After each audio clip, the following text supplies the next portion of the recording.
आज हम विक्रम बेताल की छठी कहानी सुनेंगे, जिसका शीर्षक है पत्नी किसकी। तो चलिए शुरू करते हैं। राजा विक्रमादित्य ने बेताल को पकड़ने की हर संभव कोशिश जारी रखी। कई प्रयासों के बाद राजा विक्रमादित्य ने एक बार फिर बेताल को पकड़ लिया। राजा ने बेताल को अपने कंधे पर लाद लिया और उसे योगी के पास ले जाने के लिए चल पड़े। रास्ते में बेताल ने अपनी आदत के अनुसार एक नई कहानी सुनानी शुरू की। उसने कहा, राजन चलो इस यात्रा को रोचक बनाते हैं। मैं तुम्हें एक और कहानी सुनाता हूं, लेकिन याद रखना, अगर मेरे सवाल का जवाब जानते हुए भी तुमने चुप्पी साधी तो तुम्हारा सिर फट जाएगा, और अगर उत्तर दिया तो मैं फिर से उड़ जाऊंगा। एक समय की बात है। धर्मपुर नामक नगर में गंधर्वसेन नाम का एक ब्राह्मण पुत्र रहता था। गंधर्वसेन की कदकाठी बेहद आकर्षक थी और उसके व्यक्तित्व की प्रशंसा पूरे नगर में होती थी। कई लड़कियां उससे विवाह करना चाहती थीं, लेकिन गंधर्वसेन को उनमें से कोई भी पसंद नहीं थी। गंधर्वसेन प्रतिदिन अपने घोड़े पर सवार होकर नगर की गलियों से गुजरता और काली देवी के मंदिर जाता था। वह काली मां का परम भक्त था और प्रतिदिन उनकी पूजा करता था। एक दिन मंदिर से लौटते समय गंधर्वसेन की नजर नदी किनारे कपड़े धो रही एक धोबी की बेटी पर पड़ी। वह उसे देखकर मोहित हो गया और उसी क्षण उससे प्रेम कर बैठा।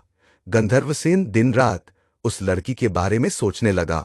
लड़की से बात करने का कोई उपाय न सूझने पर उसने काली मां के चरणों में प्रार्थना की और प्रतिज्ञा की, यदि यह लड़की मेरी पत्नी बन जाए तो मैं आपके चरणों में अपना सिर चढ़ा दूंगा।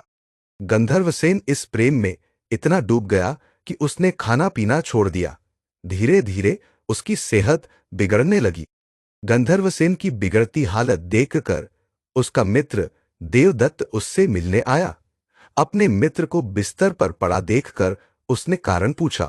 गंधर्वसेन ने अपने दिल की बात बताई और कहा, यदि मेरी शादी उस लड़की से नहीं हुई तो मैं मर जाऊंगा। देवदत्त अपने मित्र की परेशानी समझ गया और उसने लड़की के पिता से जाकर बात की।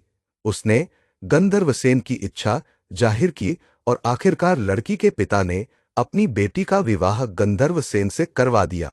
शादी के बाद गंधर्वसेन अपनी प्रतिज्ञा को भूल गया, लेकिन 5 दिनों के बाद उसने एक सपने में अपनी छाया को देखा। छाया ने उसे उसकी प्रतिज्ञा याद दिलाई और कहा, तुमने जो वचन दिया था उसे पूरा करना तुम्हारा कर्तव्य है। यदि तुम ऐसा नहीं करोगे तो स्वार्थी कहलाओगे। अगले दिन गंधर्वसेन को अपनी गलती का एहसास हुआ। वो अपने मित्र देवदत्त को बुलाता है और उससे कहता है कि मैं, तुम और तुम्हारी भाभी मंदिर चलते हैं। मैं मंदिर में अंदर पूजा करूंगा और तुम बाहर अपनी भाभी का ध्यान रखना। देवदत्त और उसकी पत्नी ने साथ जाने का निर्णय लिया। तीनों मंदिर पहुंचे। गंधर्वसेन मंदिर के अंदर गया और अपनी प्रतिज्ञा पूरी करने के लिए उसने तलवार से अपना सिर काटकर काली मां को अर्पित कर दिया। बहुत देर तक गंधर्वसेन बाहर नहीं आया तो देवदत्त अंदर गया। वहां उसने गंधर्वसेन को मृत पाया। यह देखकर देवदत्त घबरा गया। उसने सोचा, लोग यह मानेंगे कि मैंने अपने मित्र की हत्या उसकी पत्नी को पाने के लिए की है। इससे बचने का कोई रास्ता नहीं। इस डर से देवदत्त ने भी उसी तलवार से अपना सिर काट लिया। थोड़ी देर बाद गंधर्वसेन की पत्नी अपने पति और देवदत्त को खोजने के लिए मंदिर के अंदर गई। वहां उसने दोनों को मृत पाया। यह देखकर वह डर गई और सोचा, लोग मेरी बदनामी करेंगे और मुझ पर हत्या का आरोप लगाएंगे। इससे तो अच्छा है कि मैं भी अपनी जान दे दूं। जब वह तलवार से अपना सिर काटने वाली थी, तभी काली मां प्रकट हुई। काली मां ने प्रसन्न होकर कहा, पुत्री, मैं तुमसे प्रसन्न हूं। जो वरदान चाहो मांग लो। लड़की ने कहा, हे मां, मेरे पति और उनके मित्र को पुनर्जीवित कर दीजिए। काली मां ने कहा, तुम इन दोनों के सिर उनके धड़ों पर रख दो, वे जीवित हो जाएंगे। लड़की ने वैसा ही किया, लेकिन गलती से उसने गंधर्वसेन का सिर देवदत्त के धड़ पर और देवदत्त का सिर गंधर्वसेन के धड़ पर रख दिया। दोनों जीवित हो गए और लड़की के लिए आपस में लड़ने लगे। इतनी कहानी सुनाने के बाद बेताल ने पूछा, राजन, अब तुम बताओ कि उस लड़की का असली पति कौन है।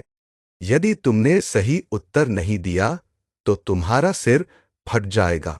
राजा विक्रमादित्य ने उत्तर दिया, व्यक्ति की पहचान उसके मस्तिष्क और सोचने की शक्ति से होती है, न कि उसके शरीर से।